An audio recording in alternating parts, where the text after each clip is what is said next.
né? Essa análise de Marx demonstra que o marxismo da Segunda Internacional, né, a Segunda Internacional criada por Engels, por Kautsky, e que teve no SPD da Alemanha o principal partido, a Segunda Internacional adota um marxismo que fundamentalmente ignora essas reflexões de Marx sobre a Rússia e toma a ortodoxia, ou seja, a ideia de que sem que as forças produtivas de uma determinada realidade estejam plenamente desenvolvidas, é impossível saltar essa etapa e, portanto, chegar ao socialismo. Então, a ortodoxia que existe na Segunda Internacional, criada por Engels em 1889, e Segunda Internacional, em que vão militar Engels, desculpe, Marx vai morrer em 1883, em que vão militar Engels, Kautsky, Bernstein, Rosa Luxemburgo, Karl Liebknecht, Lenin, Trotsky. Essa ortodoxia impediu, inviabilizou, imobilizou os partidos da Internacional, da Segunda Internacional, a protagonizarem lutas políticas que dessem consequência aos elementos que estavam apenas apontados em Marx, mas que viriam ser desenvolvidos na teoria da Revolução Permanente de Trotsky. Então é apenas no início do século XX, quando, em 1905, como o Francisco bem lembrou aqui, há uma revolução na Rússia, que Trotsky se põe a teorizar sobre a possibilidade de que o socialismo possa surgir no país mais atrasado da Europa.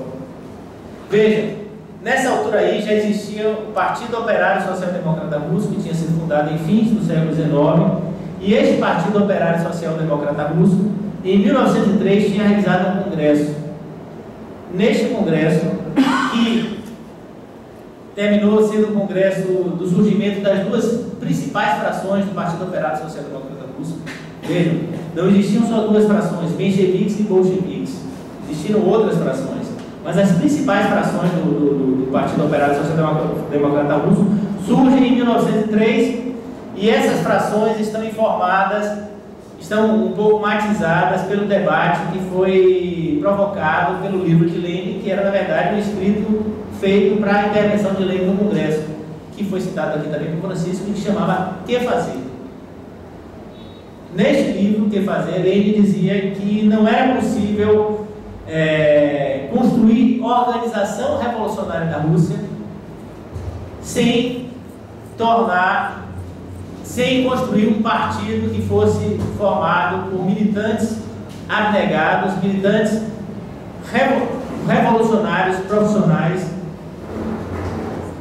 que primassem pela clandestinidade, que defendessem em qualquer circunstância possível as bandeiras do partido, que sustentassem financeiramente esse partido e que tivessem uma disciplina férrea para militar nesse partido.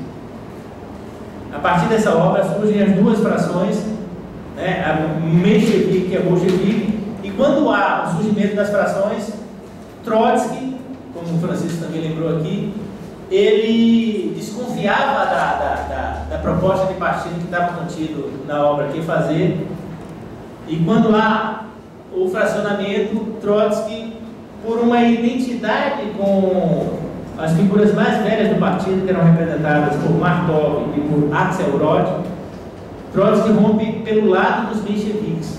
Vejam, Trotsky não vai ser nunca um menchevique, mas o fato de que naquela circunstância Trotsky rompeu, quando há o fracionamento, ele fica do lado dos mencheviques, vai tornar no futuro essa possibilidade de atacar Trotsky como um menchevique. Isso nas mãos dos stalinistas vai ser um elemento de extrema importância para a falsificação da história de Trotsky. Ou seja, Trotsky vai ser sempre chamado pelos stalinistas de menchevique. Então, na Revolução de 1905, depois de que Trotsky, em 1904, se desvincula das duas principais frações, né, em 1904, Trotsky lança uma carta dizendo que não tem nenhuma identidade nem com o partido bolchevique, nem com a fração bolchevique, nem com a fração menchevique. E em 1905, Trotsky, que teve uma participação expressiva na Revolução, ele foi o presidente do soviético de Petrogrado, é de São Petersburgo, depois chamado Petrogrado, né? Trotsky era um agitador de mão cheia, coisa que Lenin não era, né? Lenin era um grande teórico, tinha uma grande capacidade de articulação, uma grande capacidade de organizar e construir o partido, mas Trotsky tinha uma capacidade de agitar, era um orador brilhante. Então, nesse processo aí da Revolução, Trotsky tem uma participação efetiva, uma participação destacada no Soviético de Petrogrado, sai depois da derrota, depois da repressão que se abate, depois do impedimento da Revolução, né, por força do reforçamento do czarismo. Trotsky sai e parte para analisar a Revolução Russa de 1905 e aí encontra a chave que vai ser a ruptura com essa ortodoxia e a chave de construção do socialismo no século XX.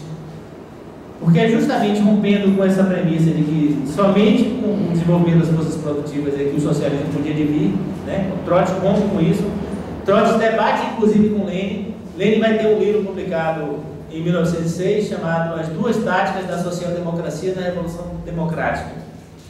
Neste livro, que vai ser utilizado pelos stalinistas como a obra fundamental para explicar todo o processo de conciliação de classes que os stalinistas vão desenvolver desde o início dos anos 30, especialmente de 34, a partir das frentes populares, como foi dito aqui, né? Eles vão sempre citar esse livro de 1906 de Lenin, As Duas Táticas da Social-Democracia na Revolução Democrática. Lenin dizia neste livro que na Revolução Russa era necessário um período histórico de desenvolvimento do capitalismo, mas que o desenvolvimento do capitalismo não seria protagonizado pela burguesia, porque a burguesia não cumpria mais nenhum papel progressista no século XX. Era, portanto, o proletariado quem lideraria a Revolução Burguesa, né? Às vezes com a burguesia e às vezes contra a burguesia. É daí que surge a ideia de bater juntos, marchar separados. Então Lenin dizia que a burguesia tinha ainda alguns elementos de contradição com o czarismo, mas a burguesia não era capaz de ser a protagonista daquela revolução, porque o capitalismo já se desenvolvia em larga medida na Rússia. Lenin tinha escrito um livro em 1899 chamado Desenvolvimento do Capitalismo na Rússia, em que ele dizia que o capitalismo se desenvolvia em bolsões nas principais cidades russas. Ele já tinha identificado isso. Apesar disso, a Rússia era imensa, era uma terra formada por uma maioria esmagadora de camponeses. Então Lenin vai dizer, qual é o papel da burguesia na Rússia? Será que a burguesia cumpre algum papel progressista? Lenin entendia que não. Mas Lenin compreendia que as tarefas da Revolução na Rússia eram tarefas democráticas e, portanto, burguesas. Era preciso um período histórico de longo desenvolvimento do capitalismo para que as condições fossem criadas para a superação desse capitalismo. Daí que vai vir depois a leitura dos stalinistas dessa obra de Lenin, que não tem nada a ver com o etapismo, mas os stalinistas leem essa obra de Lenin com o etapismo que vai ser adotado depois nas revoluções, né? ou nos programas dos stalinistas. Em tudo quanto é país colonial ou semicolonial, os stalinistas vão dizer, não, nós precisamos cumprir uma etapa capitalista antes de termos as condições necessárias para o advento do socialismo. Precisamos cumprir uma etapa de desenvolvimento das forças produtivas antes de termos condições de saltar ao socialismo. Isso não é nada mais, nada menos do que ainda mais deformado do que o PCdoB faz em relação ao governo